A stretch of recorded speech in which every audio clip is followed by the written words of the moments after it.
Oh well. Good morning, everyone. Today is April 14th, 2018, and this is the John Chappell Natural Philosophy Society Science Chat. And we welcome you to visit our website at naturalphilosophy.org. You can join us and help participate in the discussions and get on the email list for this video conference.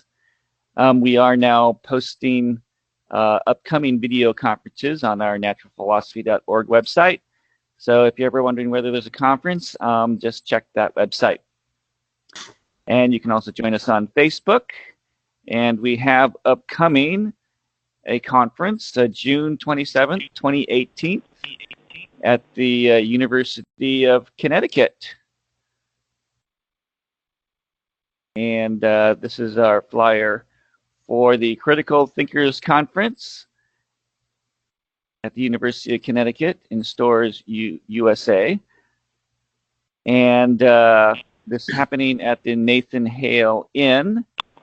It is coming up very quickly, end of June. And if you think you would like to have some shared accommodations, they've arranged to have some economy dorm room set up where 3 people can share a room for $69 per person. So do think about that. Coming right up, I have to go check that myself. Okay, but today we have Ian Cohen with us, and he is going to explain something about anomalies. So Ian, why don't you go ahead and share your screen again, and we will get started on that. Thank you, Franklin. Can everybody see my first slide? Because it never went off in my case. Oh well, first you'll have to go back to the share menu. Okay. Go back to the share menu and share screen again. Okay. Yes. There you go. And then put my slide up and maximize it. Yes. Slowly. Okay. Get rid of these things to the side, maybe. You may have to put those to the side. Okay. Okay, so that's visible now. Well, good morning to everybody, and good afternoon from Ireland. I'm very pleased to be able to give this presentation today. In January 2013, I gave a presentation to the then NPA via teleconference on electrodynamic experiment and theory, kinetic synthesis. It was based on some earlier publications, GED, and also Space-Time and Gravitation, St. Petersburg Conference. My paper in both cases was entitled Update on the Electrodynamics of Moving Bodies. Now, I then got involved in the science chats, the Monday science chats of the late Glenn Baxter, and I participated in those for about 3 years, or 4 years actually. It was nearly until he died last year.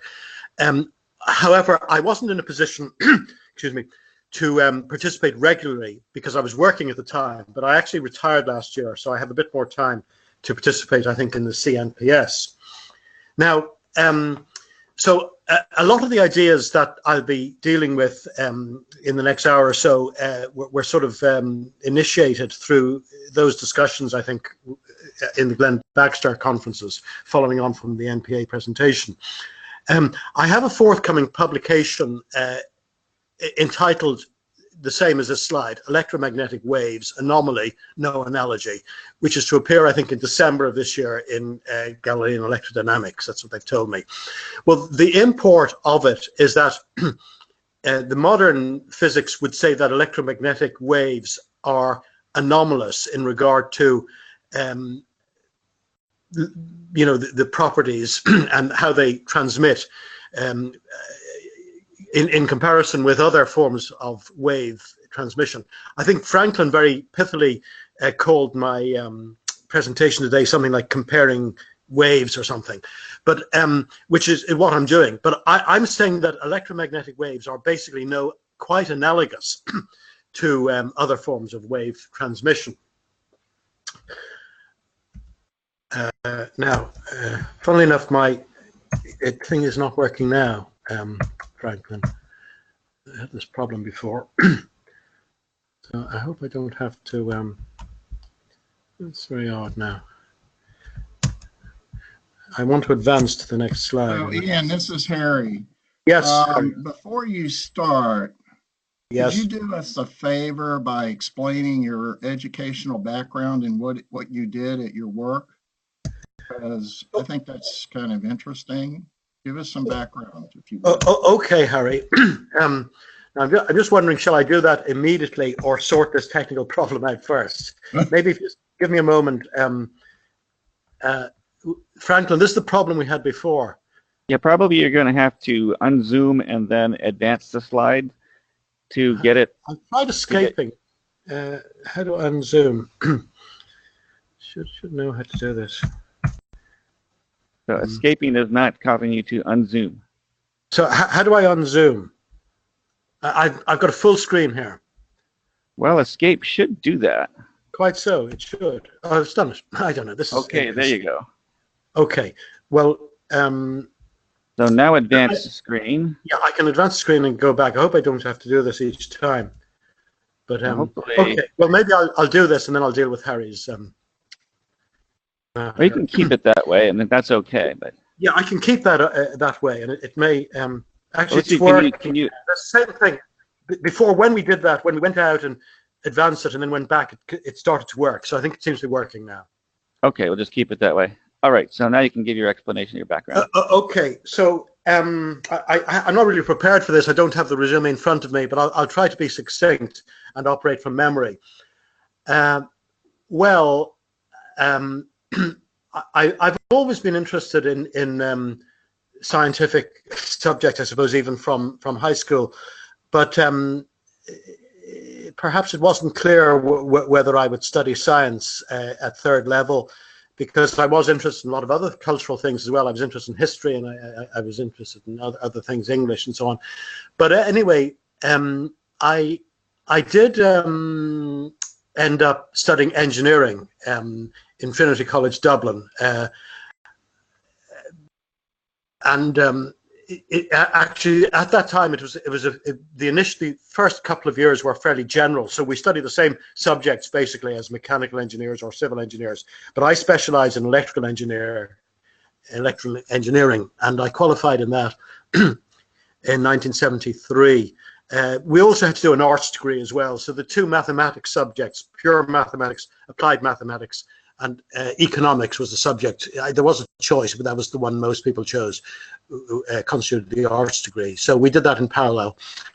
It was the oil crisis in 1973, and it was a bit hard to find jobs, although I was looking around, but I didn't really succeed, and there were some possibilities of research. So I actually continued doing some research on, we have the National Science Council in Ireland was funding some research on environmental control, sort of like optimal control of heating systems. And my supervisor at the time was one of the earlier workers in developing microprocessor controlled systems. So I was a bit of a sort of a theoretical mathematical modeler, and they asked me would I be interested in doing some research in modeling buildings and the response of buildings to perturbations in the climate or in inside environment or the construction and so on. So I did that, initially registering for a master's. I continued on to a PhD, completed that at the end of 1976. Now, then I won't bore you with some of the possibilities that might have arisen, but I ended up about 6 months later in the then Institute for Industrial Research and Standards, which was a body which was formed after the Second World War to help nascent Irish industry, which was fairly basic at the time. It was like indigenous industry. We didn't have the multinationals in Ireland at the time, really. so I was working in energy conservation. We published 3 reports on energy conservation and housing. And that got me into renewable energy. So there were a couple of projects funded by the then EEC, one on solar collector testing and another, which is the one I became project manager for, on construction of a solar pilot test facility, which was basically to look at the facility of a system which had real panels linked to sort of a simulated load, which was like tanks, computer controlled and so on, simulating heating. So that lasted for a few years.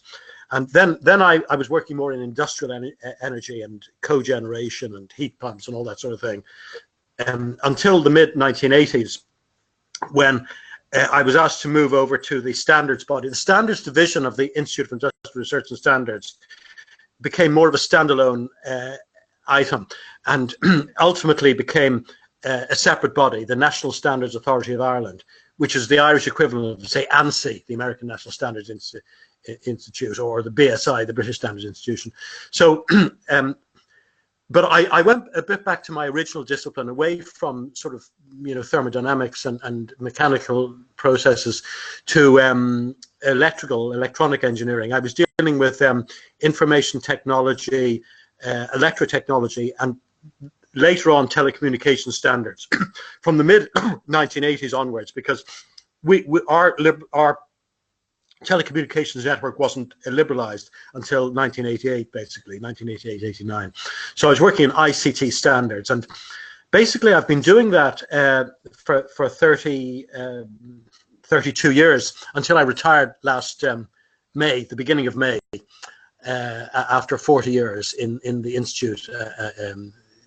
The institute was abolished, actually, and it was hived off into separate bodies. NSAI was one of them.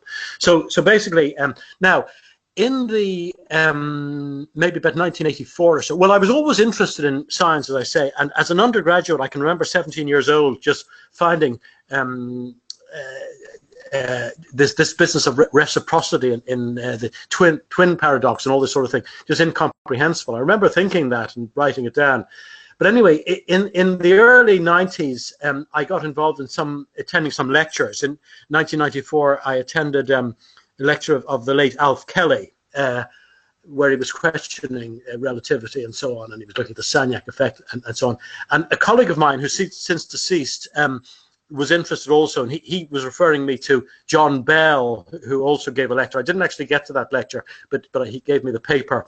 And then I attended another series of lectures from Kelly, which were given in the Institution of Engineers of Ireland.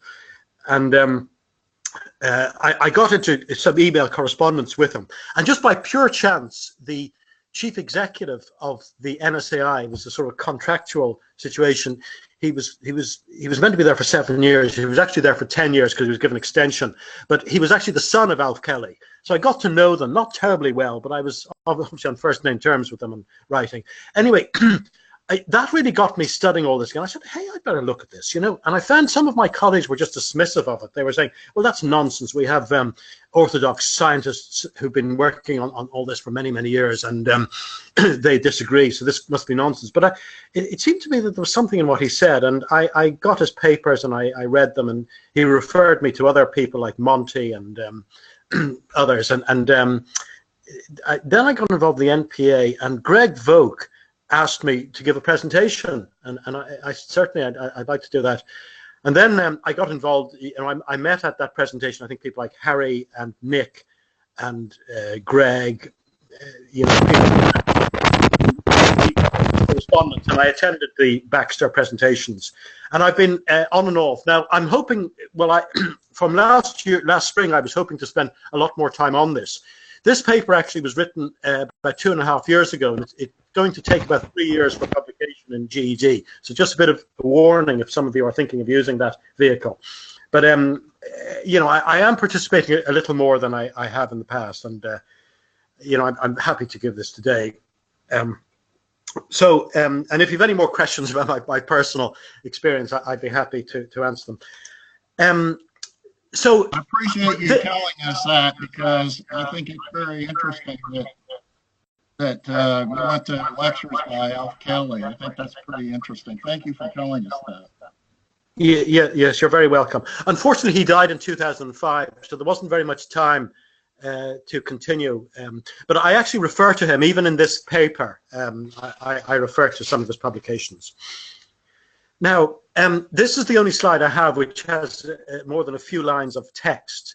But I just put it up to tell you what the basic thing is. And I say the classical analogy between wave motion of differing origin and manifestation, yet subject essentially to the same mathematical governing equations, has been reversed in the case of electromagnetic transmission. So in other words, 20th century elaborations have actually reversed what it seems to be patently clear, that there is a great analogy in how these wave motions should be treated, but it's been reversed, and they therefore say it's an anomaly. Oh, listen, electromagnetic radiation travels in a vacuum at a unique speed, and it doesn't matter how an observer is moving relative to that, he'll still measure the speed. That's not true for any other wave motion.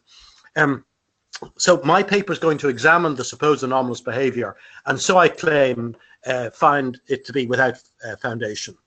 So things like wave propagation, Doppler effect, I'll be dealing with later, special relativity, electromagnetics, and acoustics will be of relevance.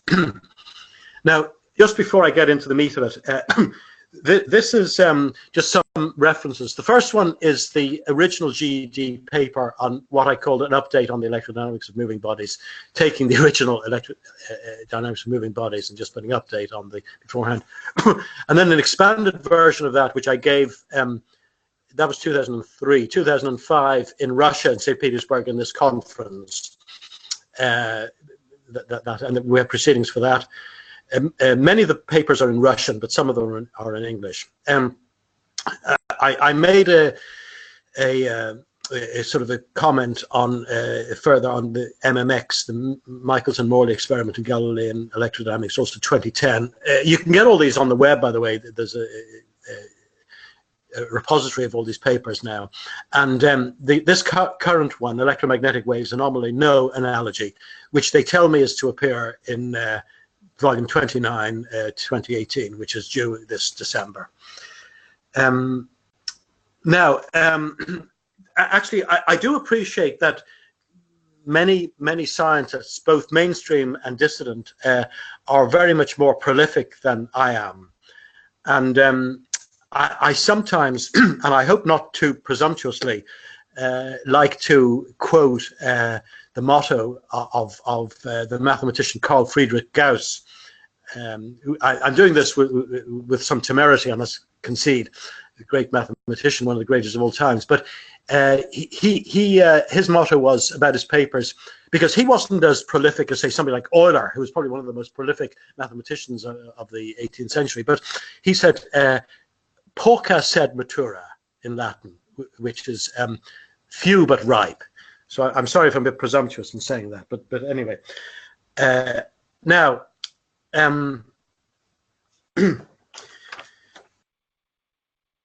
starting from the work of Maxwell, and in particular his introduction of a displacement current, in addition to the conduction current in electromagnetic induction, provided an electromagnetic wave propagating at a unique speed relative to the properties of the medium of transmission, which of course was the ether in those days, in the 19th century. The Michelson-Morley experiment, of course, seemed not to be able to measure the transitory speed of the Earth around the Sun against a static ether.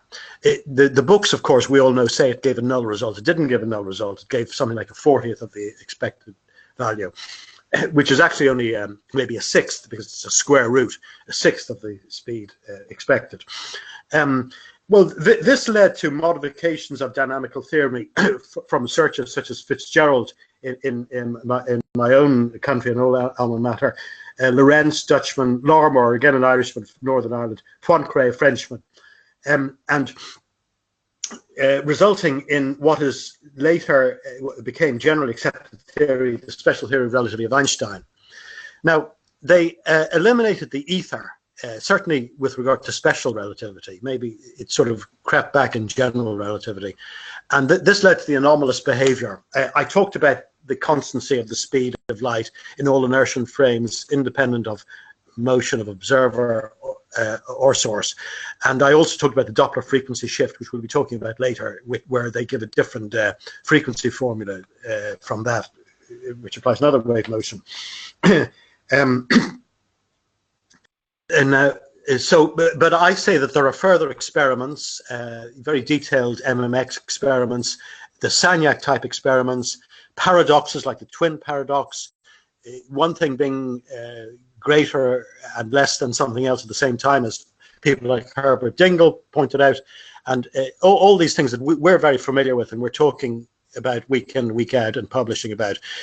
All this casts doubt on this paradigm. So I'm saying let's look at wave propagation itself. Now, I better just pause for a second and say a few words. And I'm afraid actually to get away from my slides because I won't be able to go back. I was going to put this onto my camera, but I have some text. Now, I'm not going to shy away from giving mathematical formulae in the coming slides, and but I'm not doing it just for the fun of it. My own view is that mathematics is a very precise language. It's a language where the rules for going from one step to another are very precisely formulated. And there is very little chance of making illogical steps along the way.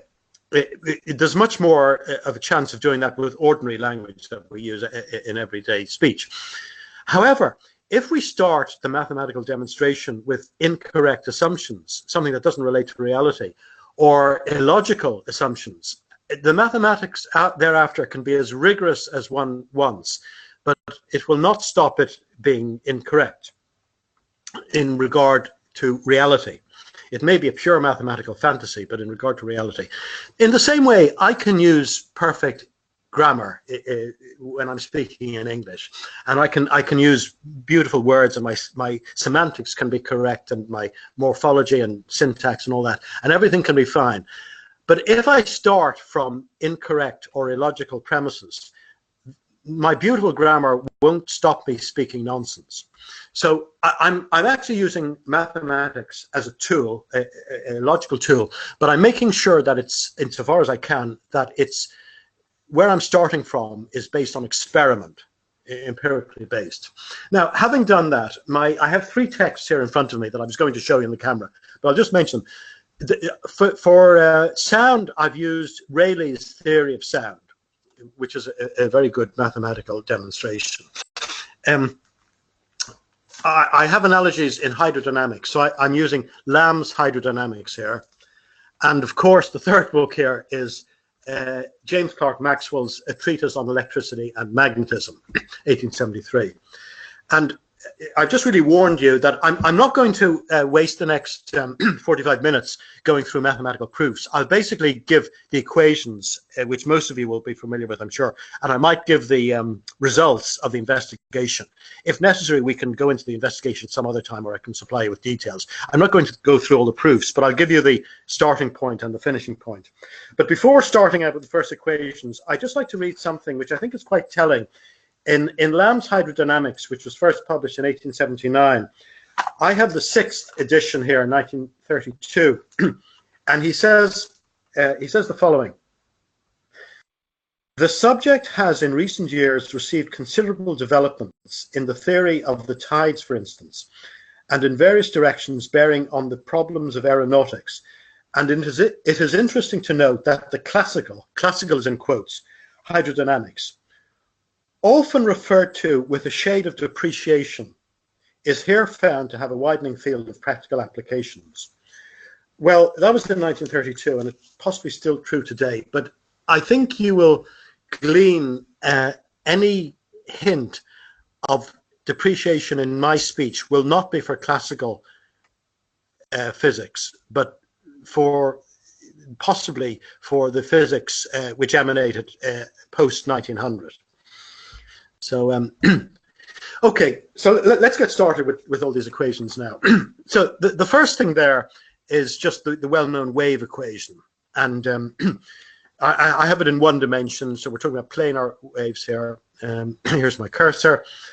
And U of the independent variables x, space and time, x and t, apply to different variables in different situations. For example, it could apply to pressure in waves of compression and rarefaction, such as longitudinal sound waves. It could apply to displacement in a longitudinal or transverse wave of vibration, such as a musical string, or to an electric or magnetic field strength in a transverse electromagnetic wave, such as light or radio waves. Now, in each case, c is the speed. Celerity, really from the Latin celeritas, which means swiftness. I think that's why we use c here. So, and this is the general solution. It's a periodic function, so it repeats itself after, it's ct there, x minus ct x plus, but it's one function of x minus ct plus another function of x plus ct.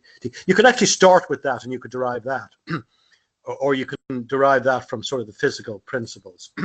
Now, the value of c in the case of wave transmission through a medium, we think now of maybe physical sound-like type situation, whose location-dependent pressure is P and density rho is given by that formula, the square root of dP by d rho, evaluated at the initial undisturbed density, rho naught. And we may define what could be called a coefficient. This is very similar to what Rayleigh is using, by the way, in the theory of sound. Kappa, which is it's a coefficient of elasticity of volume. We just define that, and if we do that, well, then in terms of kappa, c is simply the square root of kappa over rho naught. So that just follows from that. Now, this result is quite general for all systems that obey the wave equation. The respective propagation speeds are the square root of elasticity modulus divided by density. And in analogy from the electromagnetic wave equation, the square root of reciprocal electrical permittivity divided by magnetic permeability for these disturbances. I also say that if we take in the first case, the transmission in air as a base, we find that sound transmission speeds up when there is an increase in the ratio of its elasticity modulus, which is the stress required to produce a given strain. That is pressure times ratio of specific heat capacities at constant pressure and constant volume in the case of a gas to its density. That's a bit of a complication. That multiplicative factor is the Laplacian correction to the Newtonian simple value. So so we get all weird things like changes with temperature, and things like organ pipes getting out of tune because of this, and Rayleigh deals with that. Now, slide 5 still, yes. So sound wave is quite analogous to light energy transmission in its medium. And here I'm postulating an ether. So deriving the equation provides a propagation speed for longitudinal propagation, the square root of elasticity modulus divided by density for sound, the square root of reciprocal electric permittivity divided by magnetic permeability for light. And by the way, sound waves actually slow down in a denser medium, and so do light waves, all other things remaining the same, of course. The reason sound travels more than an order of magnitude faster in, say, glass than it does in air is not on account of an increase in density of the medium per se, but a proportionately greater increase in its elasticity modulus, that is the stress required to produce a given strain in it. And from the dynamics of various configurations, we see that the propagation speed for an unextended solid, such as a rod, is the square root of Young's modulus divided by density. In a fluid or extended solid where shear stresses occur during the passage of a compression wave, it is the square root of bulk modulus, which, by the way, is augmented by 4/3 times the shear modulus in the case of an extended solid in another dimension, divided by density.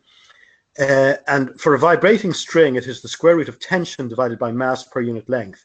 And that formula was actually discovered by Vincenzo Galilei, who was actually Galileo's father, who was a lutist and music theorist. And finally, for the transmission of light, it is the square root of reciprocal capacitance per unit length divided by inductance per unit length.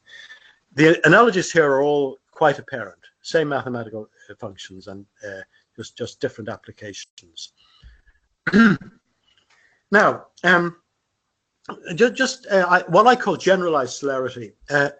If we multiply the speed of the wave celerity by the volume, well,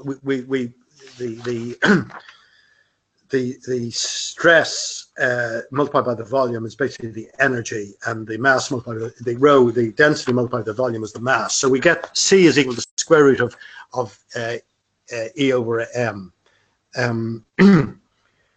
So we can transpose that to get E equals mc squared, of course, straight away. Now, so energy in the stressed field divided by the mass element strained, and we get the square root of that. We get the speed of any disturbance through that medium. Now, conventionally, the E equals mc squared, written all over the place, is attributed to Einstein, but there are much earlier derivations, for example, by Newton, Laplace, Maxwell, Preston, Poincare, Hassenhurl. Hassenhurl, by the way, had the factor 4/3 in the equation, E equals 4/3 mc squared. And indeed, the Italian industrial engineer De Prato, who gave it specifically in 1903 in a reference I give, and may have related through professional and family connections to Besso, who is referenced at the end of Einstein's paper on the electrodynamics of moving bodies. And I quote him, "To whom I am indebted for several valuable suggestions." So, and actually Einstein's derivation of this comes in a coda to the June 1905 paper, which appeared in Annalen der Physik in September 1905. Now, so there's the equation for the speed in vacuum or in the ether, and I'm using 0 here. In fact, I carried over to C. I prefer that because if you just have epsilon in the material and mu in the material, and it's C in that material, and the refractive index would have to come in. So we just call 0 the ether, free space ether. And I actually prefer the equation M equals epsilon naught mu naught E to E equals mc squared, because it's arguably more heuristic, and it emphasizes the possible fundamental nature of electromagnetic energy. We can think, for example, things like the Lesage theory of gravity, where magnetism is the basis. So if we look at this heuristic equation, one can conceive of mass as being an essential condensation of etheric energy. Now, however, I do wish just briefly to raise a note of caution in being too free in drawing a correspondence between the two. Now, for example, things like Newton's inverse square law and Coulomb's inverse square law. Well, mass appears not invariant, perhaps, when we look at things like particle accelerators, and charge does. We experimentally, we don't seem to get a different when we transform into a different frame of reference. So mass is apparently variant. In this context, it is worth recalling pressure, which is flux of momentum resulting from radiation, given by the ratio of the pointing vector magnitude to transmission speed. And this gives rise to things like the pointing away from the sun of comet tails. Now, I've looked at transmutations as well, and just as a bit of a coda here, I've looked at two things. I've looked at, I haven't actually put them down here, but I've looked at the Cockcroft and Walton experiment of 1932, which transmuted lithium and protons by high-speed bombardment with protons, lithium target, into 2 alpha particles. And they got a mass deficit of 17 mega electron volts. And then it was claimed that this was verifying E equals mc squared, because the mass loss was equal to the energy. But it was not quite clear how the energy was measured. It said that in the Cockcroft and Walton presentation to the Nobel committee when they won the Nobel Prize in 1951. They measured the energy by estimation. No, sorry, that was Cockcroft's papers. Cockcroft said they said that it was the energy of the alpha particles in the scintillation counter were assessed. Now it's hard to find whether you could get that very accurately. Or Cockcroft in a later paper said by estimation through more refined experiments. So what I'm saying is that they were really, you know, and I'm claiming anyway to be objective here. E.T.S. Walton was one of my undergraduate professors in Trinity College Dublin. So what I'm saying is that even though the experiment is claimed to prove E equals mc squared precisely, and therefore correspondence, and you can go in either direction between E and M, that is not to be taken so. And I'll give you a presentation in a second. I took as a second example solar fusion, where you know, ultimately we have four hydrogen atoms which fuse to helium atoms, two helium atoms and two electrons, and there's a change in mass deficit of 25 mega electron volts. Now, to produce the observed output from from this fusion, the sun has to fuse 600 tons of hydrogen per second to 595.5 tons of helium, a loss of 4.5 tons per second. And they claim this gives the solar output. But again, it isn't quite clear how they measure this exact correspondence of mass. Rather, they know the solar constant, and I think they've worked backwards to say, well, the sun must, if E equals mc squared, the sun must fuse 4.5 tons per second. Now, just getting back to the Cockcroft and Walton experiment, which was claimed to be the first experimental justification of E equals mc squared exactly. In 1948, the J. Arthur Rank organization produced a film on atomic physics, and it had Einstein speaking about this. And I'll see, does it work? Now, I just have a snippet here.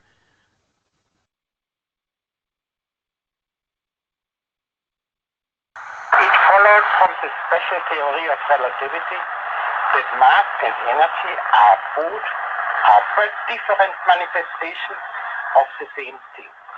A somewhat unfamiliar conception for the average mind.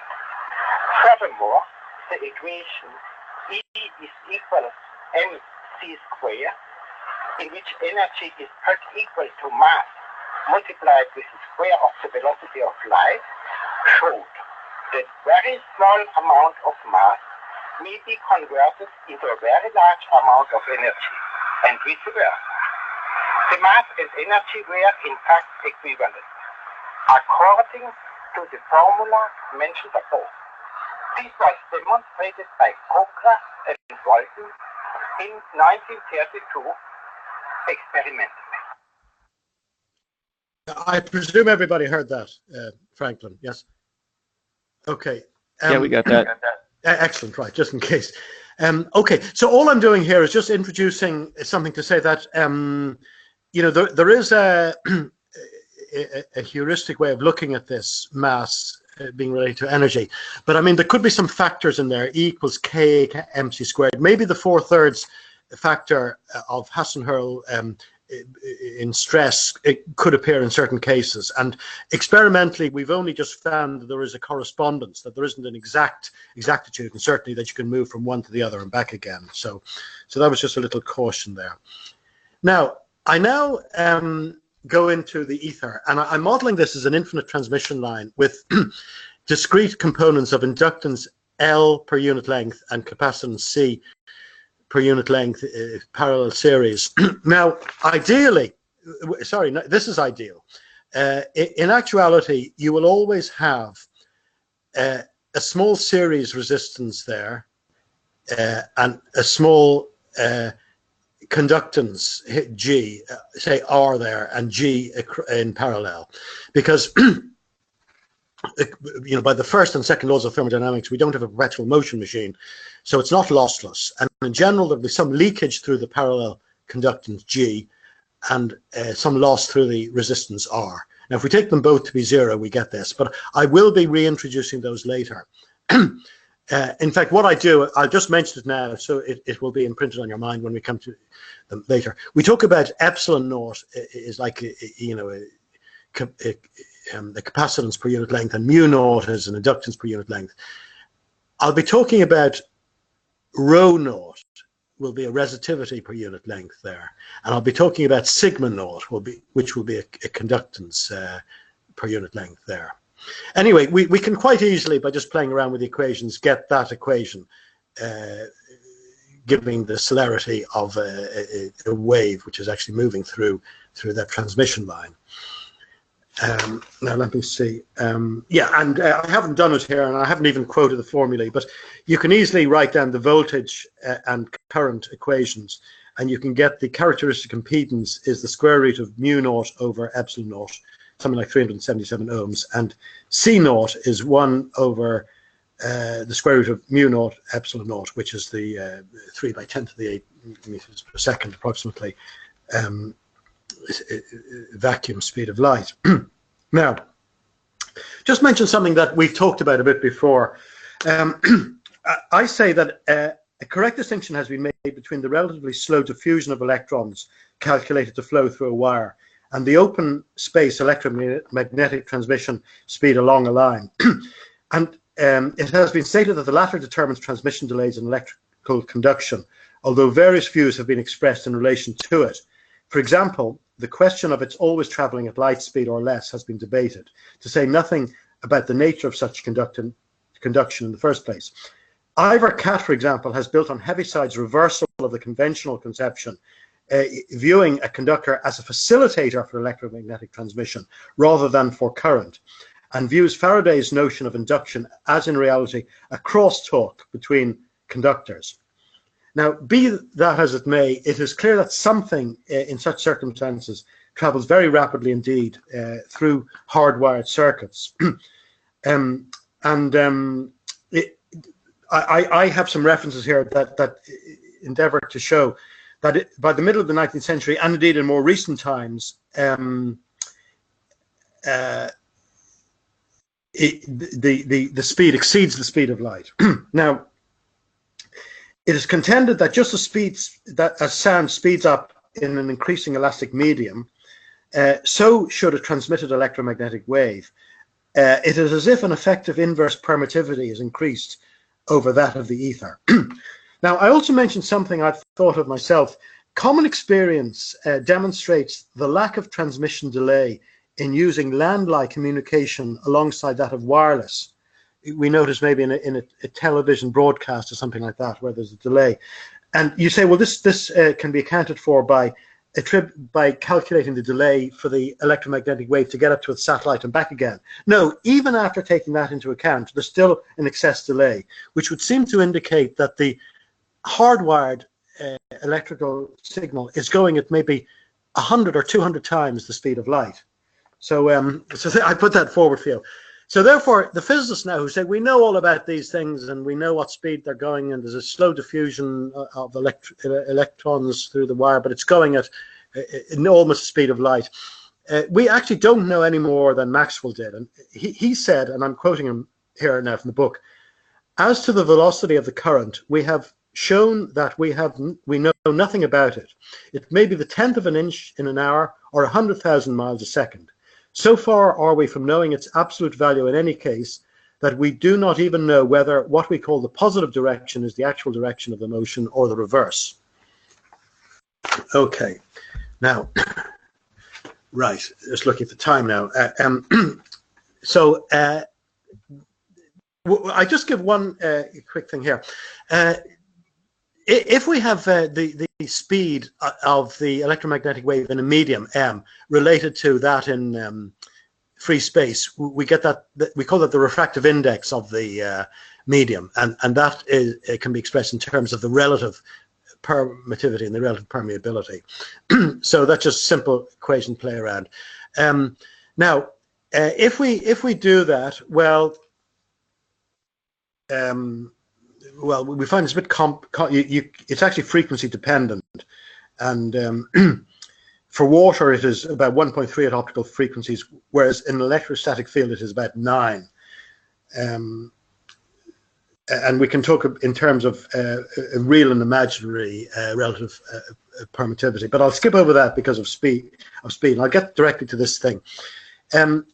We know about supersonic speeds, obviously, and we get things like sonic boom, and they've been analysed extensively. But owing to SRT, a limit of C0 has been imposed upon the transmission of electromagnetic radiation. Any apparent departures therefrom, for example, in greater phase velocities at higher frequencies through dispersion and lower group velocities, being explained, I put explained in quotes there, as, or explained away, as not the velocities at which a signal can be transmitted. So, however, if the vacuum speed or speed in the ether be taken as the base, it can be seen that this can be varied by transmission through media of different refractive indices. Now, suppose the index is greater than as normal, like in glass or something like that, or even air, greater than unity. The speed is less than the speed in vacuum. But suppose it's less than 1. Well, then the speed is more than the speed in vacuum. Now, in the case of the ionosphere, I have a little diagram here of 2 radio transmitters. Relative permeability does not effectively change, but relative permittivity, the dielectric constant, is less than 1, as the electric polarization is 180 degrees out of phase with the electric field, so that the wave speed exceeds that in empty space. This exceedance depends on frequency. There is a typically 8% increase at single megahertz frequency figures.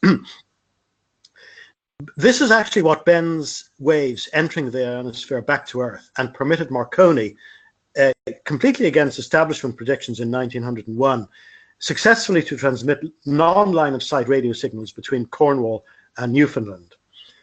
So that's what the diagram is there. Now, basically, this again is a classical effect. It's explained away by modern physics to say that information isn't transmitted through a modulated signal entailing at least 2 frequency components. They cannot be superlumen, no. But in reality, the phenomenon is nothing more than a total internal reflection experienced by a ray incident at an angle at least equal to the value of the critical angle in moving from one medium to another of lower refractive index. So skywave bounced back to Earth, bounced back by the ionosphere, exceeds the speed of light in vacuum. Now, okay, moving on here because time is pushing on. What I'm doing here is maybe a bit of a novelty. I'm dealing in parallel with refraction and aberration. Sometimes these are dealt with, or usually these are dealt with separately. So I'm putting these in parallel. And I'm looking at maybe from one medium to the other, I mediums. I only show here from medium 1 to medium 2, but maybe 3, 4, 5, down to I. And I show the ray of light. And basically, applying the principle of Fermat's principle of least action, one can minimize the time it takes to get from P to Q using the criteria there and Lagrange multipliers and so on. And one gets effectively the Snell type law, something like that, that for the ith element, the refractive index times the sine of the angle between that and the normal is constant. Now, I don't know why that happened. Okay. Now, if I just move to aberration, we say, what does this have to do with aberration?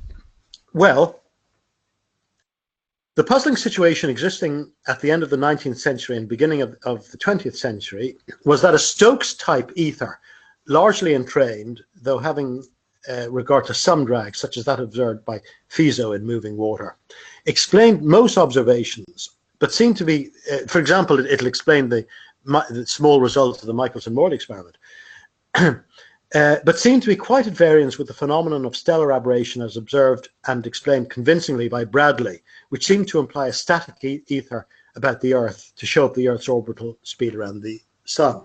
Now, it seems pretty obvious that aberration is something to do with the Earth's annual cycle around the Sun, because we get, as we get in stellar parallax, we get little ellipses of all the stars, which are described. It depends where they are in declination. I mean, up at the pole, they're practically circles, but at the ecliptic, they're straight lines. But we get this, and they move forward. Now, the only thing is, there's a 3-month lag in the case of aberration. So the position of the Earth in December shows the star advanced by 3 months, where it would be in March. So it's put forward by 20.9 seconds. And Bradley came to the result that, well, an observing star at altitude theta through a telescope, owing to a translatory speed of the Earth v, and this diagram is not to scale, by the way, a telescope has to be tilted forward in the direction of the Earth's traveling, say to a new altitude theta dash, to just like, you know, sometimes the analogy of falling rain is given. And now what I do is there are various formulae for this, but what I do is I just use the law of sines, and I get this. So I get the ratio of the sines, and n is the ratio of the speeds. So VT, CT there. So is the sine of an angle over its opposite side is a constant, and we get that. Now,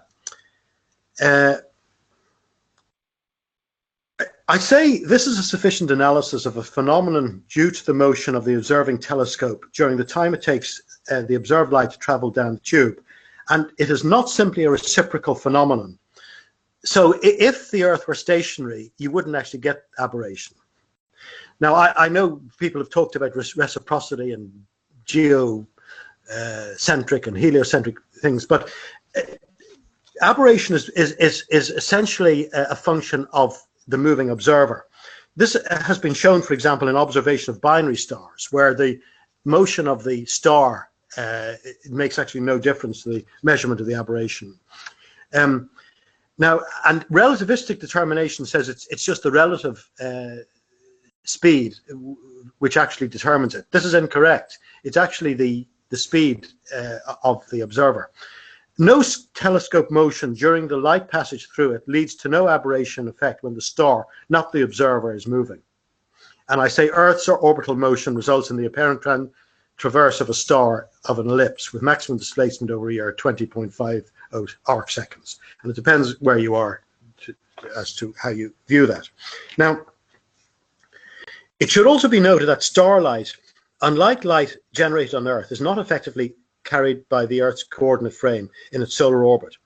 And this caused the confusion referred to in relation to the entrained ether indicated by other experimental results appearing to be contradicted by this. There are experiments of Arago, for example, which indicate this.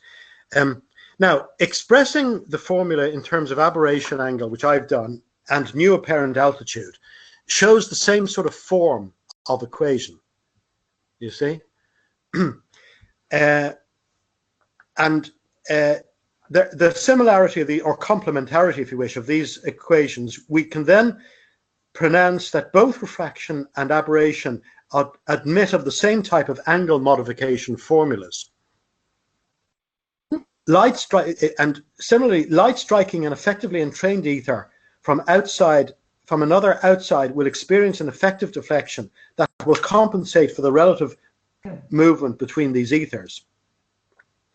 So this seems to be now a contradiction, a new way of looking at things. It's saying that if the ether is actually entrained and is moving roughly with the Earth, you actually will get aberration because there's an additional refractive effect as well. And these effects are actually complementary or cancelling out. So this leads to what I might call an effective memory by the deflected ray of its previous path, and is in agreement with further detailed analysis of Bradley's observations of the star Gamma Draconis that has concluded that, in fact, with a dragged ether, aberration must occur. Okay, and furthermore, looking at it this way, that's why starlight maintained its original path, because there's a memory there, and aberration and refraction are complementary. And and here's another novelty I claim. I'm giving an explanation because there's been a lot of talk about this, and again, just like people say, if the Earth is still, we can explain the Michelson-Morley experiment. If the Earth is still, we can explain the Airy experiment. Well, I say an explanation of the Airy experiment, we call it another related and puzzling phenomenon, can be proffered. That the aberration angle is unchanged when the speed of light is changed, as demonstrated by Airy, the Airy experiment of filling the observation telescope with water. What is happening, I say, is that the added refraction due to the water just provides the necessary additional angular displacement of the rays without a further tilt of this telescope. That is, the reduction in light speed by the factor of the water's refractive index, which should otherwise lead to an increase in aberration angle, is exactly compensated by the reduction of the ratio of the signs through refraction. So this is something that can be looked at, but I haven't seen this elsewhere. It's something I stumbled on myself when I was looking at these phenomena. And I think some of the emails, which unfortunately I backed out of a bit because I'm not into writing a lot of emails, but I did write one email, and I think it was said that it was interesting to look forward to my discussing this item, but we mentioned it in the emails, we didn't get to any more detail.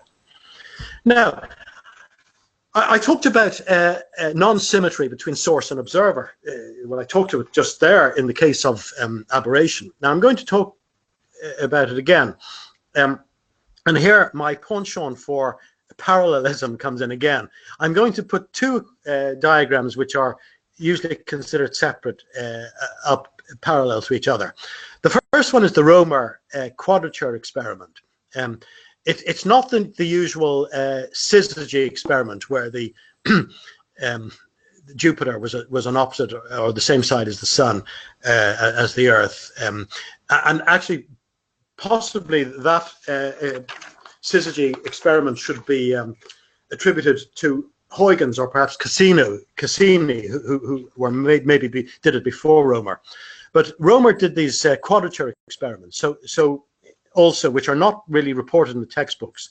So here you have the Earth, which is either moving towards Jupiter or away from Jupiter, and here's Io, the moon of Jupiter, going around Jupiter. So you're viewing the observation of Io and the period of it.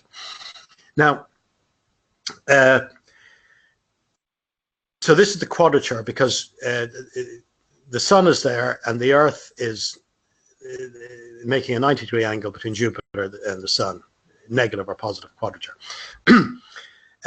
Although the very small time difference to be measured in the quadrature case for a single orbit of the moon was too small to detect in Romer's day, it appears that he did succeed in finding a difference from multiple orbits of Io. If you look at the paper in the Royal Society.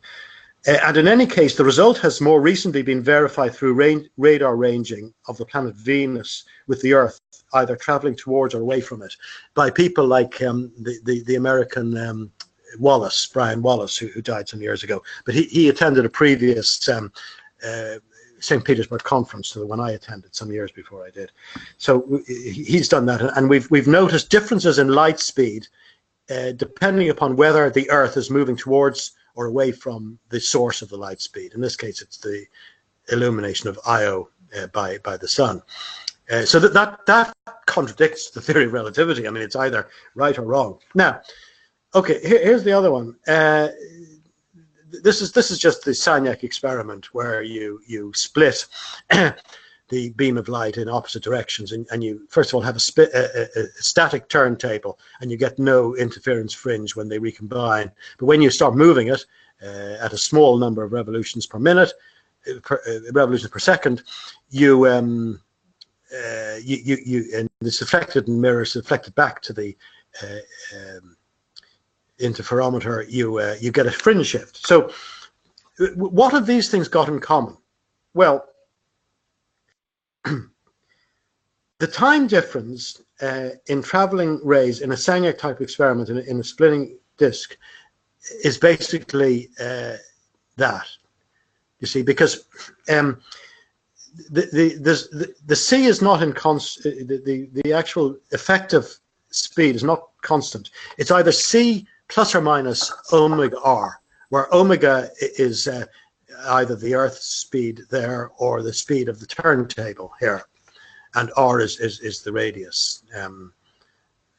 So v, if you like, the tangential speed is omega r. And these experiments all show a finite time difference. They show that light speed is not constant for a detector in relative motion. In Romer's case, the detector motion was that of the Earth, either towards or away from Jupiter, and in Sagnac's, the motion of the receptor on the spinning disk towards or away from the emitted light. The speed composition is c plus or minus omega r. Has to be substituted for c in the calculations in what we might call the moving frames. Though of course it remains c in the stationary frames. Well, what I mean by stationary there, that of the solar system for the case of Romer and the laboratory for the case of Sagnac. So I'll just say from this that the Sagnac experiment and further related ones, Michelson, Gale, and so on, Pearson, show that while measured light speed varies with motion of the observer, it remains constant with motion of the source, motion being referred in each case relative to the stationary ether frame of the laboratory. The constancy of measured speed independent of source motion, which is Einstein's second postulate of SRT, is nothing. So what? That's true for water waves and sound waves. It's true. It's quite correct, but that's trivial.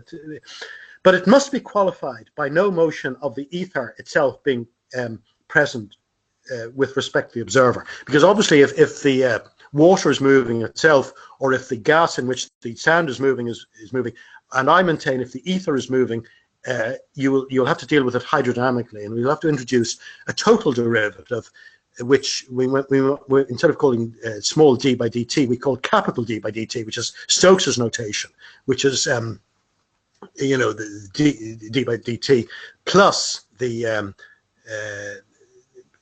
vector product of the velocity and the nabla or del operator. So we come back to that later. Okay, and what I'm doing here is again in contrary to some other views which attempt to explain some of these things. I mean, I maintain that whereas a big body like the Earth, and I think Harry introduced me to God, what's his name? The metallurgist. Think of it in a moment. Who had similar views to the Earth carrying this etheric frame and looking at, say, the aurora borealis. Carl Zappi, thank you, Harry. Yeah, so I conceive of that as well, and you can argue whether it's gravitational or magnetic effects, and maybe a combination of the two. But small objects like a table will not sensibly drag an ether with it. Now, I know some other people will say it does. But it cannot. The speed in the lab remains c, but the speed on the disk is c plus or minus v. It cannot be c plus or minus v on both, because then there would be no Sagnac effect. The speed actually varies, and it depends which way you look at it. From the lab point of view, the target is actually receding or moving in upon the observer, and from the point of view of the table, of course, the distance between those two are constant, and it's the speed that varies. Okay, now I'm getting on to Doppler. And I'm trying to speed up because an hour has gone already. The Doppler shift, the classical shift is this. V is the observer, O observer, and S is source. And these are not quite the same, as you see, for source and observer, because one is in the numerator and the other is the denominator. But that's well known. Now, the special relativity says that it's only the relative speed, v, which is VO minus VS, which comes into it. And that's the formula which it adopts. So if we allow beta to be the ratio of the speed to that of light, and if we allow VO equals VS equals V, well then, according to I'm now dealing with electromagnetic waves because I'm looking at the difference between these two. If we use the SRT formula, we find that you see in one case, it's positive. Well, I'll just read it out here. According to the standard classical formula, which is the one I adopt for light as well, that's another heresy.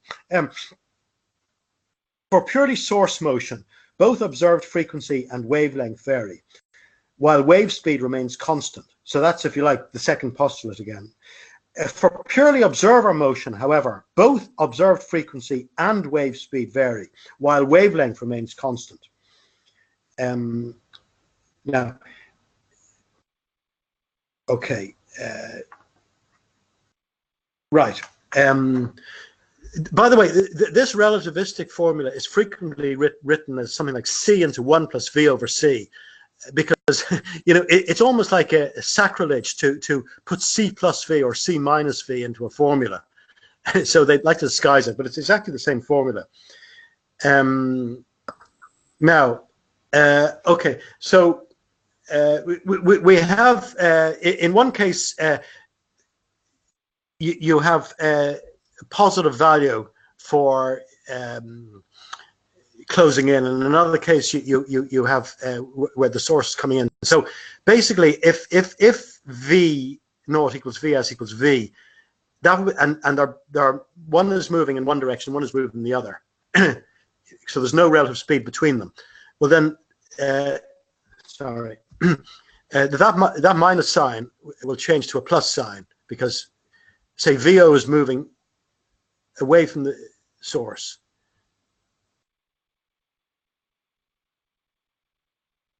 And well, say the source is moving towards VO, and well then the signs change. So basically, what we get for relativity is the difference in observed frequency divided by the source frequency is 0, because that becomes 1. You see.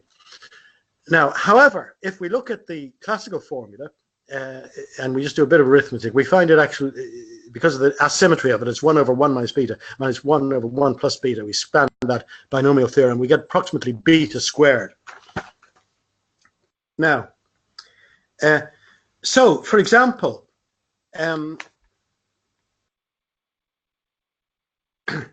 well, I say it should not be difficult to discriminate between the two predictions, and the suggested test is to use radar detection for either case, where source and observer are moving linearly at the same speed, in other words, relative speed between them 0, and determine any fringe shift in wavelength or wave speed, or alternatively, to perform two separate tests with only source motion for one and only observer motion for the other, and compare the results with any predicted frequency shift. Now, for example, if we take radar equipment transmitting at, say, 10 megahertz, and which can discriminate it to 10 hertz, in order to pick up this difference, beta squared there, if it's right, the ratio thus being 10 to the minus 6, the speed of the relatively approaching object would have to be at least 1,000th of that of light. So the experiment, while quite feasible in principle, would no doubt be costly and would require things like orbital satellites and high precision equipment. I think I'd have as much success as Dr. Jaffe had in persuading NASA to do an MMX experiment in space, as if I were to propose that they do this experiment. However, it could settle whether the reciprocal SRT formula were correct or the asymmetric one analogous to sound. Though even if the experiment were done and it were shown, as I believe, that there would be a non-zero difference, depending upon which moves, there would be some explaining away on the part of science, of general mainstream science. Now, okay, I'm now just, I'll speed up a bit, but strictly speaking, we have to introduce some dissipation. I was leaving these out, and we have the telegrapher's equation here, where there's a dissipation factor which is proportional to the rate of change. That's the main one. Could be a smaller one where there's another one proportional to the value itself. if we solve this, we get actually a damped harmonic motion in x and t, and we can express it there for x equals ct. We get c is 1 over the square root of LC. K is that value, and that this is quite standard stuff, just solving the equations. And it was known when the telegraph cables were being laid. These values were known. Now, I was a bit interested in this actually because it was the 100th anniversary of the successful permanent cable transmission. The first one, a couple of years beforehand, broke, but in 1866 it was re-established, and we were celebrating that here because it was from Valentia in the southwest of Ireland to Newfoundland, and we celebrated that in 2016. I went to a lecture in the Institution of Electrical Engineers here.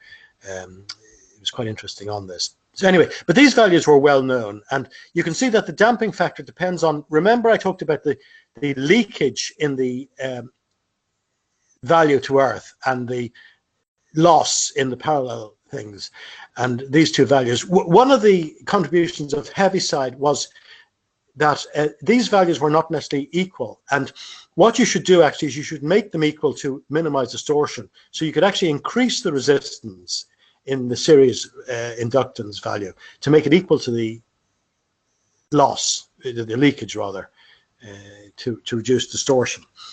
Okay, so now did I? Yeah. Okay. Let me just see. Yeah. Okay. For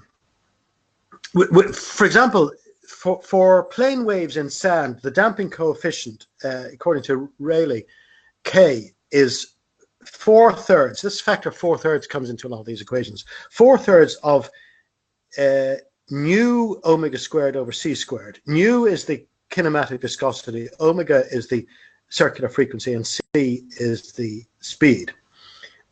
So the diminution of amplitude of waves varies inversely with their wavelength. And Rayleigh estimates that for waves of 1 centimeter wavelength corresponding to sand in air of about 30 kilohertz, it reduced in the ratio of E/1 after traveling a distance of 88 meters, or about 0.3 sound seconds. While for those of 10 centimeters, about 3 kilohertz, a distance of 8.8 kilometers would be required, or 30 sound seconds. So he observes it appears, therefore, that at atmospheric pressures, the influence of friction is not likely to be sensible to ordinary observation except near the upper limits of the musical scale. Now, okay, it gets a bit complicated here, but okay, yeah, there's Rayleigh's formula. Now, what I do here is I just, and by the way, I've only 14 slides, so even though this is a heavy slide, this is the penultimate one. What I do is I just write these equations in my own novel form as two equations, Maxwell's equations in general form, where the pairs of values, E and H, within the braces are to be taken alternately, one at a time in sequence, to provide the four equations. So, for example, I could take E there, and then I must take mu, and I must take the positive sign there, and I must take the negative sign there, and I must take H there. So you get the four Maxwell's equations that way. But you see they're of the same form. I have introduced an extra term, though. There's a term, well, the term sigma naught E, which would occur into the H equation, which would be the sort of the Ampere law there, the conduction current. There's an unfamiliar term, rho naught H, has been introduced for generality to be analogous to sigma naught E. And just as this term represents through Ohm's law the conduction current density vector, the former can be said to represent what I might call an obstruction voltage density vector. Now, we can derive from the usual operation of taking the curl of the equation and looking at the double curl equation and getting the Laplacian and getting the Aberration and so on, the equivalent values which I've quoted.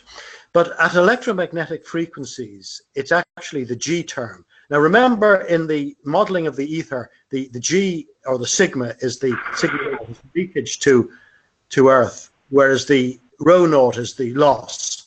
So at high frequencies, gamma is approximately 0 as for sound, and it's only the first term that predominates, which is actually sigma naught over epsilon naught.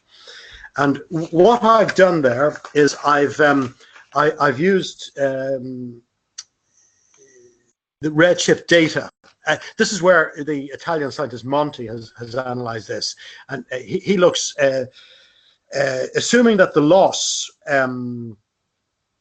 is entailed by parallel conductance elements sigma naught dx. And looking at spectroscopic data for distant galaxies, and assuming that the cosmological redshift and galactic distances are essentially related because of this loss due to tired light, if you like, dissipation, he gets a value of something like 2.85 times 10 to the minus 29 Siemens per meter for sigma naught. And I use this Gauss divergence theorem, and I apply it to E and H, and I get that the energy reduction in energy from a distant nebula, for example, is reduced in the ratio of E to 1 after traveling approximately 10 gigalight years. Very large in comparison with the case of sand that I just quoted from Rayleigh, but quite analogous nevertheless. This exponential law which we're using here is shown to be more consonant with the known physical laws and with observed data than the linear one, which is an extrapolation of Hubble's law, based upon supposed expansion of the universe, and avoids the introduction of what I consider to be ad hoc hypotheses on having to postulate ever-increasing large values of quasar and galaxy luminosities, and then dark energy. And it also provides a suggested resolution of the Olbers paradox and the non-existence of a uniformly bright sky. So, conclusion, and this is the last slide. So now, there's one extra thing I've noticed, and this is the non-invariance of the EM radiation under Galilean transformation, and that was suggested to be an anomaly. But once we introduce the convective velocity, so in other words, we have delta by delta t is the partial there, plus v again for planar waves times delta by delta x. That's substituted for delta 2 squared by delta x squared. So that is, we do that in hydrodynamics all the time. Why didn't we do it in considering wave motion through the ether? Well, Hertz did it, and he found that the Maxwell equations were invariant, and they didn't require Lorentz transformations. But anyway, that was soon forgotten. So I say the apparent anomaly is vitiated by inclusion of a convective velocity. And the solution to that equation above is that the same function as before, but here we have c plus phi and c minus phi. So we have waves going in opposite direction.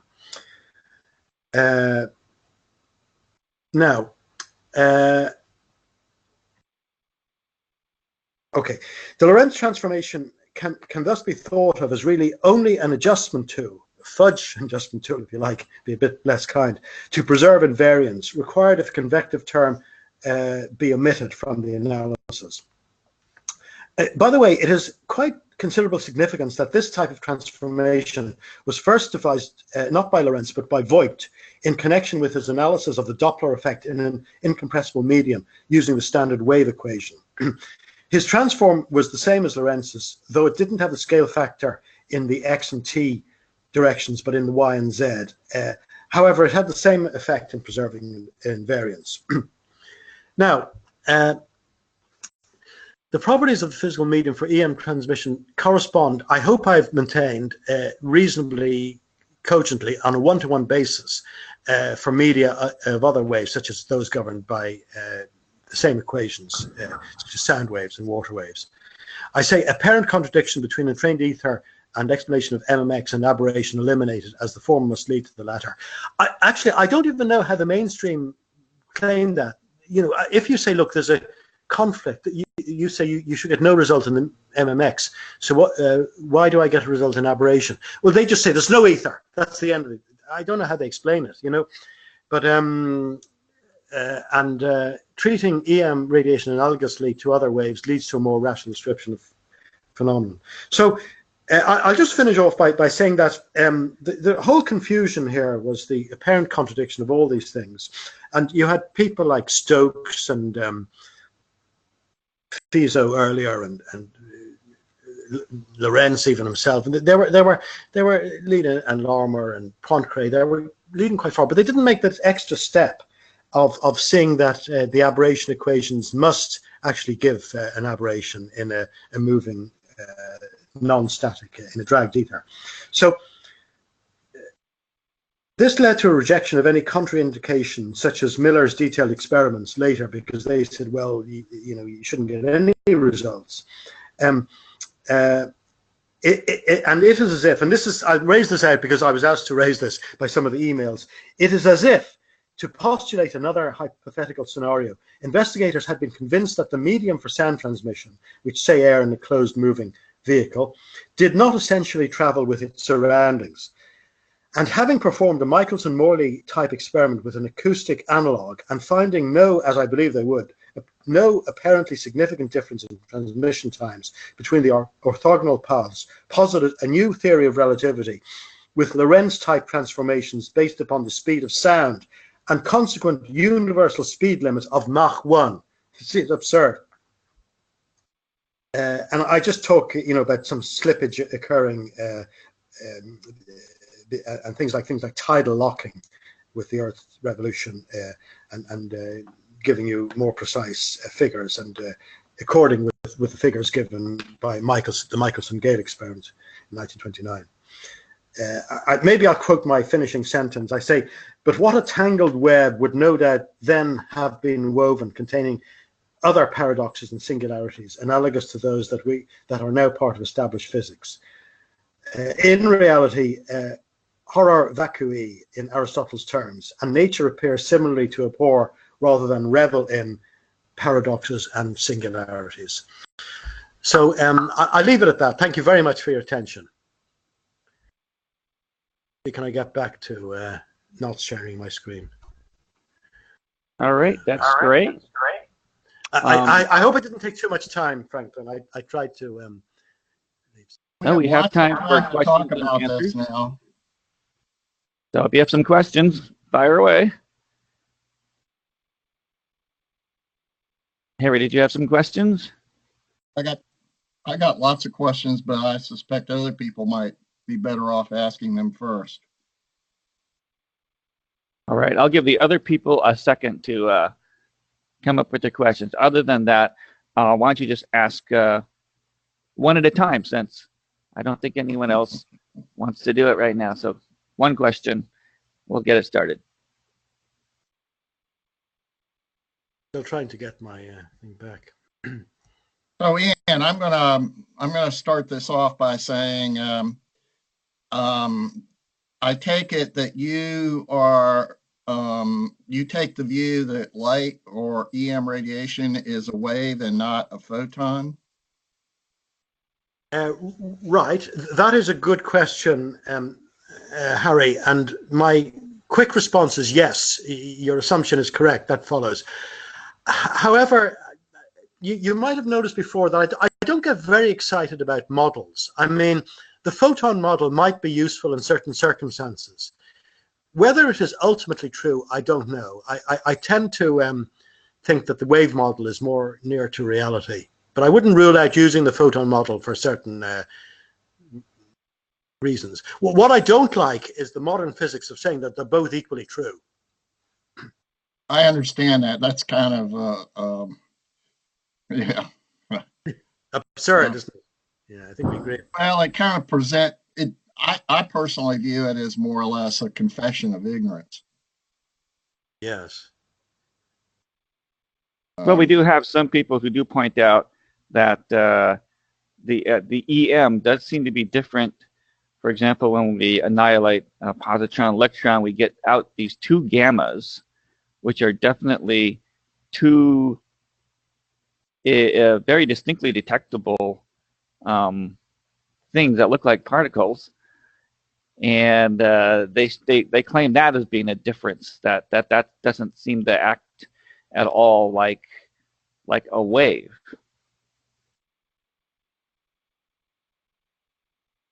Now, me personally, I think it's still a wave. It's just like, but it's like a shock front wave. It's a very quick, one singular pulse. So it's not. Well, you know, you constant. could think about it as being a like a radar pulse that you know, radar sends out a time-limited pulse of waves, and like, you know, the books, the mainstream books talk about this. They show you what this wave would look like, this pulse wave of a photon. The real issue in my mind has to do with, and I think Ian touched on this kind of, went into it, the E equals MC squared thing, which is the momentum, the electromagnetic momentum. And so if it has momentum, then that implies some kind of mass property or a particulate property. And I think that's kind of in the thinking as well. So you could call it a particle because it's got momentum like a particle would have if light was a particle. Yes. Yeah. You see, we needn't dismiss totally an alternative model. I mean, we can talk about things being predominantly waves, but maybe having you know, some property which can be related to particulate matter. In the same way that ordinary dense matter can be considered in terms of matter waves, the sort of de Broglie or Dirac type functions. We're not saying we're going to have a big argument as to whether this table is a particle or a wave. I mean, it's basically a particle, but it does lend itself toward, in certain applications, analysis using wave properties, if you like. Yeah, I was interested to hear that you were relating the E equals MC squared as basically a result of the wave equations. Did I get that right? You can derive E equals MC squared from wave equations? Well, I suppose so, yes. But more directly, it derives from within the wave equation, where you get the expression for the celerity or the speed of the wave. So you need to look at how that is derived related to the pressure and density of the medium. And if you do that, you get it equals the square root of, say, kappa over C naught. So that is part of the wave equation, but it's going a little further. It's a property of the C within the wave equation. And then if you multiply above and below by V, I remember Al McDowell, who was another gentleman who used to participate in Ben Baxter's conference. He found this fascinating as well. If you multiply that by the volume, you get stress multiplied by volume over strained element multiplied by volume, and you get E over M. C equals square root of E over M, therefore E equals MC squared. Yeah, I think Hans in his presentation before did mention a similar thing where he calculated the actual frequency, I guess, based on that for his Hilbert book model. So I just find that kind of interesting, that all of those things kind of pointing in the same direction. Yeah, I thought it was interesting that, say, factors like 4/3 coming into Hassenhurl's expression of it, they come into the stress, because if you have like sort of a two-dimensional stress element, you have you know, the linear stress, which is augmented by 4/3 of the stress in the other direction. I think you take Poisson's ratio into account and so on. So this 4/3 keeps on cropping up. Let's see, I see Slobodan raised your flag. Slobodan, did you have a question?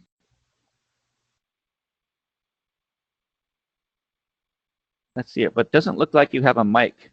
So you might want to put your question in the chat. And then I can relate that question. I don't see anything in the chat, but in my... Yeah, if you see, because Slobodan raised his flag, but it's a little bit hard for him to to do that. So I did put up some notes that I was taking during your talk here. So if there's anything that seemed to be, I didn't get anything right there, then please let me know. But I mean, I was very interested in this thing that you're saying, that we do get superliminal speeds registered when we're bouncing waves off the ionosphere. Is that correct?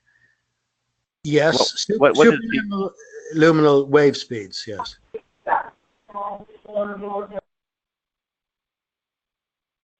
Sorry, are you Sorry? trying to say something? Because I had never heard about that. I mean, that would seem to be a gigantic deal if that were correct, right? So how come no one's Yes, but reported you on have that? to realize that that's talking about the phase velocity and not the group velocity. And I think Ian went into that. That's, fairly well, they talk about that in the textbooks. And as Ian points out, they sort of slough it off. Well, what is that difference between the phase and the group velocity? I mean, is that just their way of sloughing off what should be in front of the New York Times saying the speed of light has been exceeded, or what? I think if you look at Ian's images of just even the spheres, circles of the waves, the phase velocity would be the interference where the waves meet. I don't know if I can put that up or not, but I can maybe put one up if I turn my camera on. It has something that might make that more clear. I have heard this phase velocity, group velocity thing. Yeah. And if you multiply the two of them together, you get So Cornelius is showing us a picture here of Well, I concentric think circles. But the thing is, I don't know if you can see this or not in my camera. It's kind of not real great, but the wave velocity, wave frontward velocity would be going from like wave to wave. Circular waves here, the velocity outwards of them would be the wave velocity. But when you get a couple of waves interfering, you get the phase velocity, which would be where they join here. If you'll notice where they join here, these velocities would be moving faster than these, as particularly towards the center here, where this wave is moving in this direction, and this wave, the red wave front, is moving in this direction. The combination of the two where they meet, it'd be like two cars going in opposite directions on the highway. They each have their own velocity, but when you sum the two, they're going faster than either one of them. Or if you were taking two vehicles coming to an intersection, you have let me see if I can draw this. I think Ian's image showed it fine too, but if you have a let's see, a wave going that direction at speed x and a wave going this direction at the same speed, wave front, then where the two combine, this velocity here is going to be greater than x. This union where they're meeting, this point where they're meeting, and that's the phase relationship between the two, is moving at a speed that is faster than either one of them. Does that kind of make sense? Okay, so that's an effect between combined waves. Right. So if you were to look at like the ocean waves, where the two ocean waves might come together, you'll get a greater velocity than either wave, and that's where you'll also get the waves will break apart because they're exceeding the speed at which the medium can carry them, and so you'll get the white caps and stuff meet where they meet. So how does that relate to what Ian was showing there? Because what Ian was showing was a transmitter and a receiver, and so I would think that there's no interference kind of thing that can travel between those, just the group velocity. Well, but the waves are being carried by and it's like he was talking about also earlier, I believe.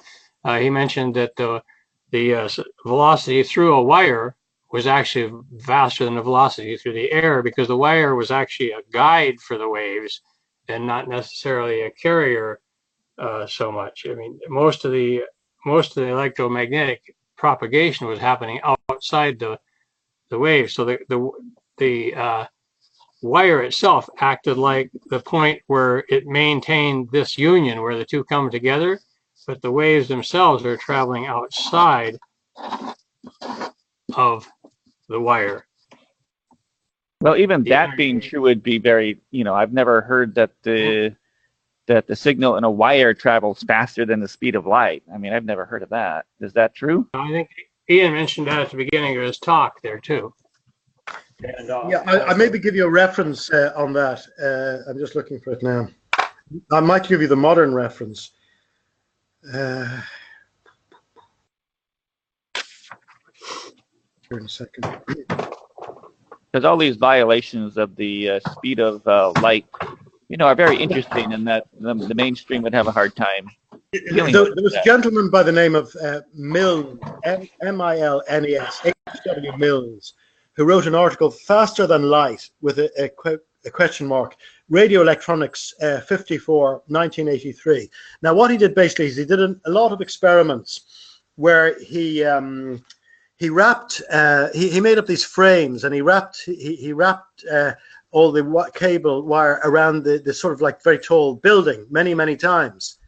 And he got the delay factors and worked it out and so on. And it appears, yes, that he got these, maybe 100 times the speed of light or something like that by experimental means. There were earlier indications of that by the French physicists in the 19th century, Pouillet, Pouillet. He talked about this as well. It's not generally. Could you possibly put that in the chat so that we can? Yeah. Okay. And by the way, just after I've done that, there are two very slight corrections I'd like to put into your points there on the summary. I think one might be saying no or something like that. Let me see. Can I put the chat in now? Chat. Okay. Now, another interesting thing that I didn't hear about before was that this aberration effect is actually a refraction effect. Is that what you're saying? That's one of the corrections. That's one of the corrections I wish to make. Okay. I wouldn't put what you say. I was going to say aberration is an effect cancelled by refraction or something like that. They're complementary, or they can cancel each other. It's not a refraction effect. Well, I thought you were saying that relationship to like the Airy experiment. So the Airy experiment is what you do is you put a different medium in, so you should get a different aberration angle. But the light which is coming from the star has a memory of the ether in which it was generated. So whatever refraction takes place in interstellar space, or coming into the Earth's atmosphere will be small, or indeed coming into water, which is quite large, it'll be cancelled by the refraction, because you have a moving ether and you have a refraction. But I still thought you said that the initial measured aberration was basically the same thing as a light wave passing through two different medium. Are you still saying that that's a similar the initial aberration? The initial aberration, which I claim would appear in any medium, is 20.5 seconds of arc, which is simply the ratio of the Earth's orbital speed to that of light. I claim light in free space. So if you put a layer of glass half a mile thick all over the Earth, you would still get that effect, because the aberration would be cancelled by the additional, by the slowing of the speed, necessitating a further tilt of the telescope. You might look at it, which means you're partly right in the way you've expressed it, although I don't think it's not that effect. But remember, they're both related to speed. Refraction is bending the ray of light because the speed changes to minimize the time of travel. And aberration is bending the the light because there's a speed through the ether. So they're complementary rather than they are the same. So Ian, here's another question. Do you believe the ether is a physical medium in the sense of like a particulate, or do you think it's something continuous or different? Could you give us some kind of your views on that? Do you understand what I'm asking? Yeah, I'll endeavour to, Harry. I think you probably know me that I'm a bit hesitant to give definitive views about models and things like that. Like for practical purposes, I conceive of the ether to be material medium because, again, the same sort of equations apply as apply to another medium for bearing other forms of wave. Now, again, long arguments during the 19th century, and they've been continued to a lesser extent, probably now because we don't believe in it, or most people don't believe, whether the ether is incompressible, whether it's compressible, whether it has a very low density, whether it has density which is millions of times greater than that of steel. You can work out all these things. But so I'd be very hesitant to say to you, look, I believe it's incompressible and it has this and so on. But I do conceive of the ether as being a sort of a material phenomenon whose properties, well, I know I can give you two properties which you know about. I can give you the characteristic impedance, and I can give you the speed that it will bear disturbances through, electromagnetic disturbances. But I believe that if we revisited the whole question of there being no ether and looked at it more objectively, I think we would probably find other properties of it, and therefore it would be quite analogous to matter. But what those properties are, I'd be very hesitant, Harry, at this stage to pronounce upon.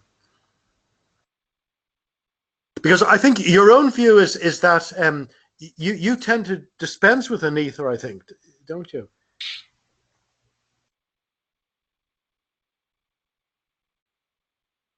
I think, Harry, you've suggested in some correspondence that you explain some of these things in other ways without looking at a physical ether.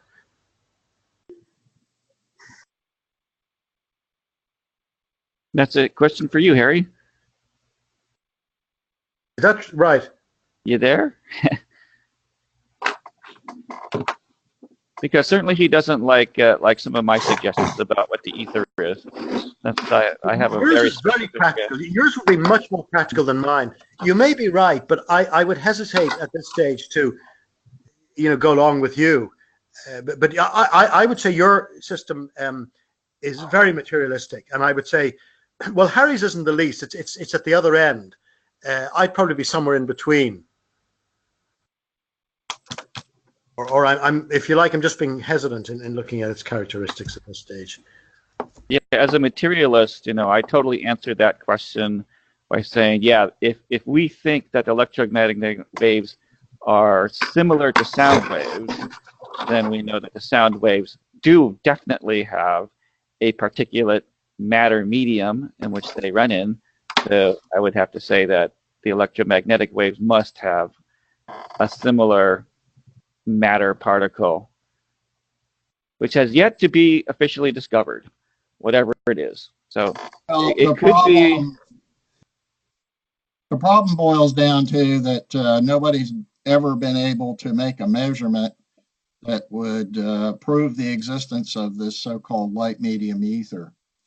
And, yes, that is the main problem. If someone could do that, then we could solve this question. I think what Ian did allude to, though, was in the definition of it, or in defining its properties, was it did have a characteristic impedance of the 377 ohms, and he kind of related that and alluded to that there was an equivalent, like a stress and a strain relationship in a pressure medium.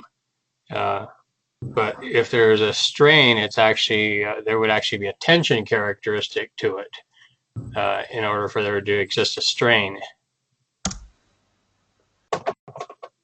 And so that kind of defines one of the properties in my mind. It needs to be more of a solid where there's the ability to have a strain. Well, that brings up that whole question of polarization. So sound can't be easily polarized, but it looks like the electromagnetic waves can be. So that would seem to be an analogy, wouldn't it, Ian? Polarization, yeah.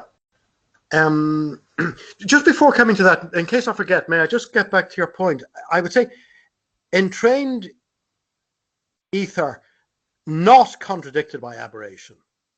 Not, okay.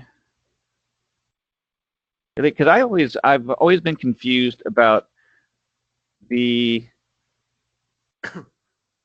arguments being made here, and the telescope thing and the airy thing. I could never quite understand it. The point here is they, at the end of the 19th century, they said, look, we've no problem in explaining the MMX because we have an entrained ether. And that, I believe, is essentially the correct explanation. But then they said, no, if you had an entrained ether, you'd get no aberration. And that seemed to be correct. They couldn't get out of that. But if you look at it in this way, and I'll come to that in the second one because I just want the wording changed very slightly, but it's actually not contradicted by aberration. In fact, it must show an aberration. So aberration, by the way, 1B, 2 R's, aber. So yes, my spell checker is complaining here. Well, one of my big objections from many years back was that if you look at the way they explain aberration in the special relativity theory, that they invoke length contraction, and it's kind of a hokey pokey type of thing as far as I could tell. And so that's really not convincing at all, but yet they claim that it exists. And my personal view is that if the speed of light is always a constant and you're moving relative to the source according to relativity, since the light is constant, there's no change in the velocity, and so there would be no change in the direction. So to me, there's just so many things about this whole problem that just don't make sense, and you got these hokey explanations advanced by mainstream that are kind of obscured by relativity and the ambiguities that surround that. It's all just a big cloud of confusion, in my view.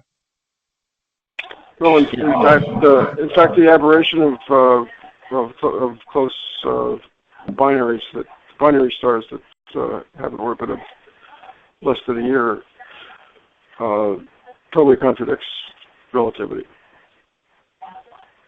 Sorry, what contradicts relativity? Sorry, you said something contradicts relativity. I just missed that. Yeah, the aberration observed for close binaries. Yes, that was the point I made. Spectroscopic.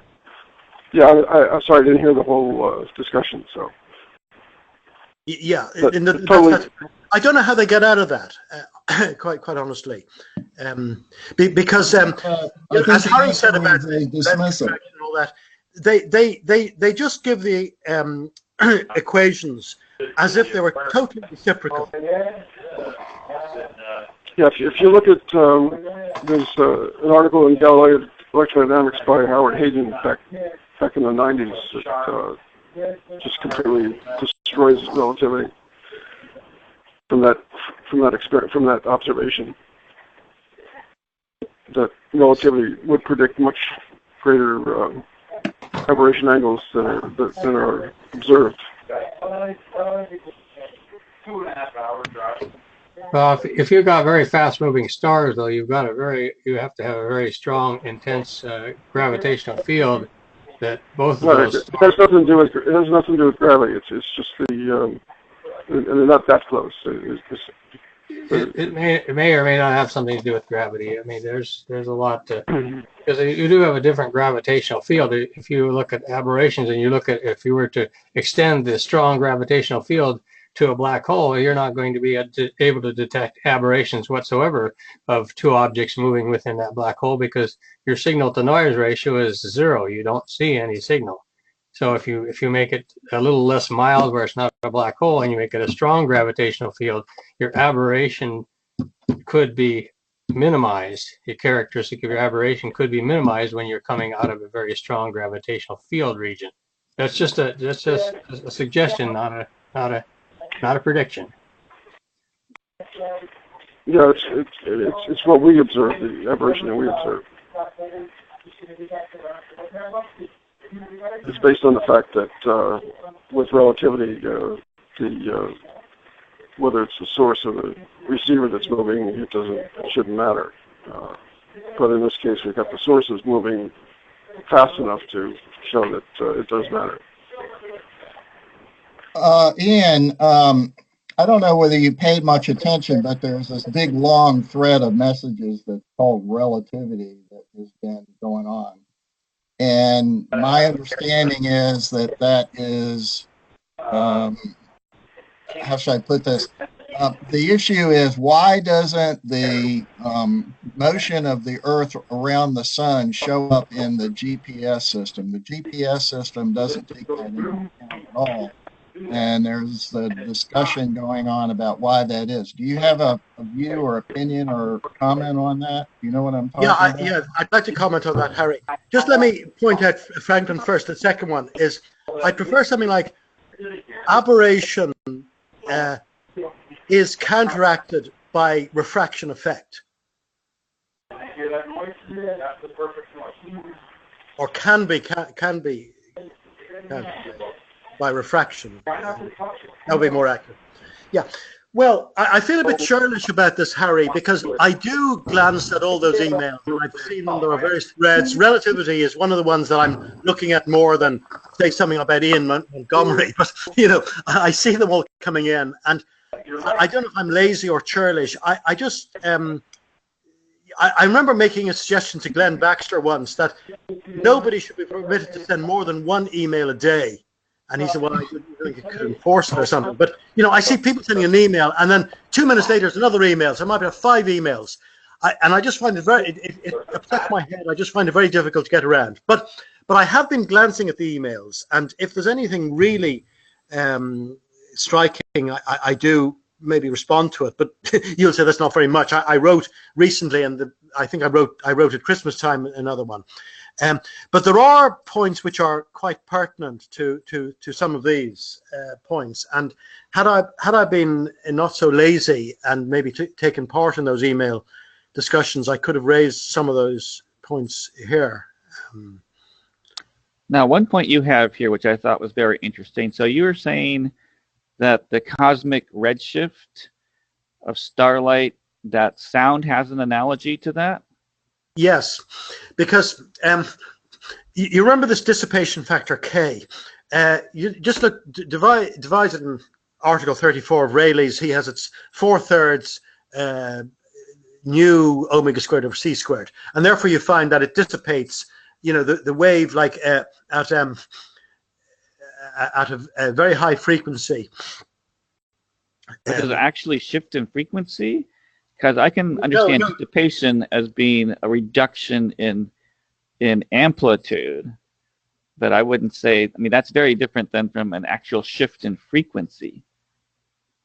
Well, okay, so we have to ask, a good question, we have to ask, is there any analog of the Planck relationship? Because what we have is say, energy from a distant burst from a distant galaxy, which is coming towards us. Now, it's true that the amplitude it diminishes exponentially, but the energy is also related to the frequency. And, E equals h nu. I'm just actually looking at what it says here. Is anything...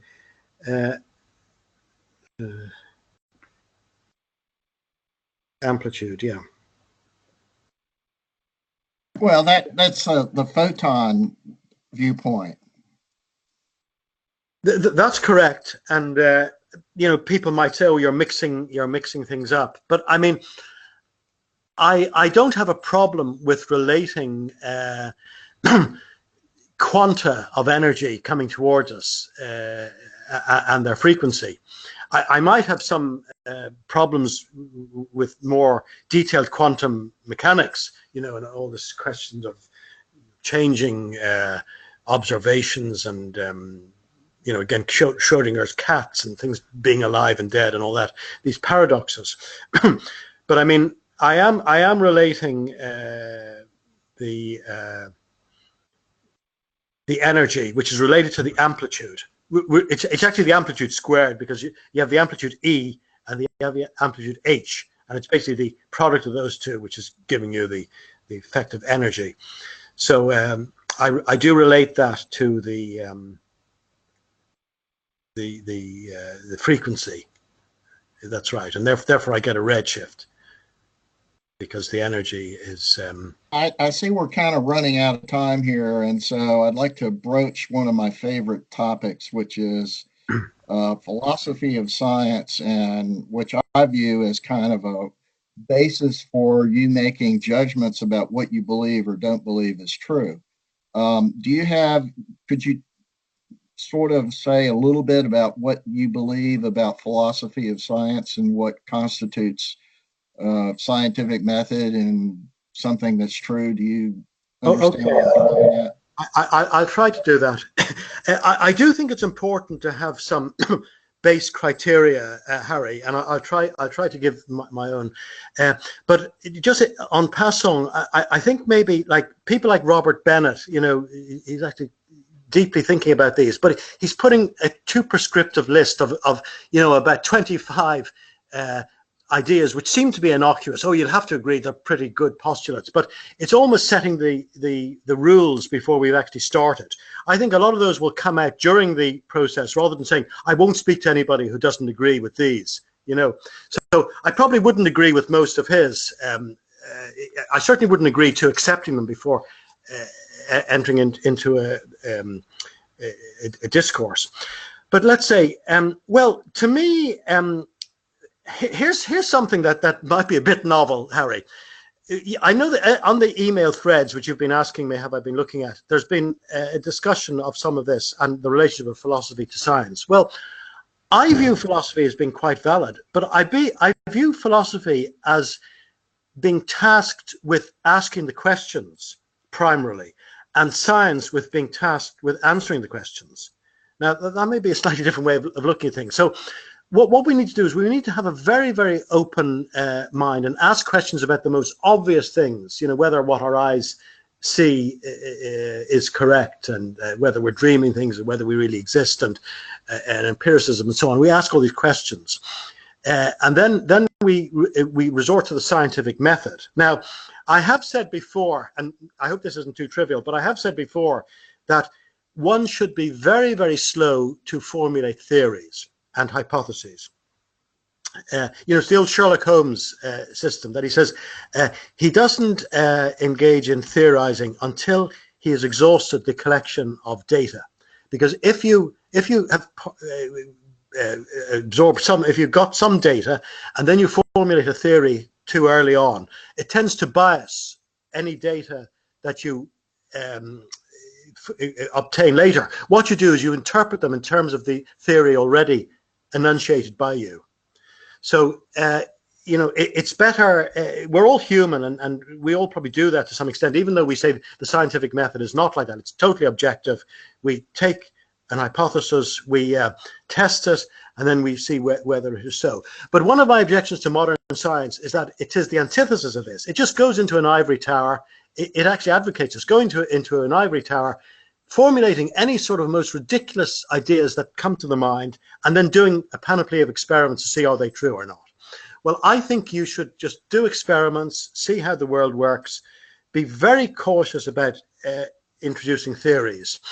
And when one does, well, one should go out of one's way to disprove one's theories, or even assume that one's own theories, which, as I say, have been reluctantly advanced, are false. So, in other words, it should be really my endeavor. I don't know if I'm living up to it now, but it should be my endeavor to look at everything I've postulated today and try to disprove it and try to find reasons why it's not true. I mean, it's easy for me to sit back and try to find other things which support my evidence. I can say, oh, there's one guy, he supported mine, it's marvelous.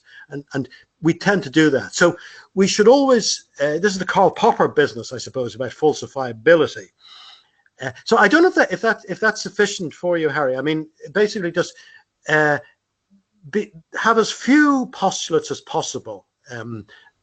Advance the scientific method about testing systems.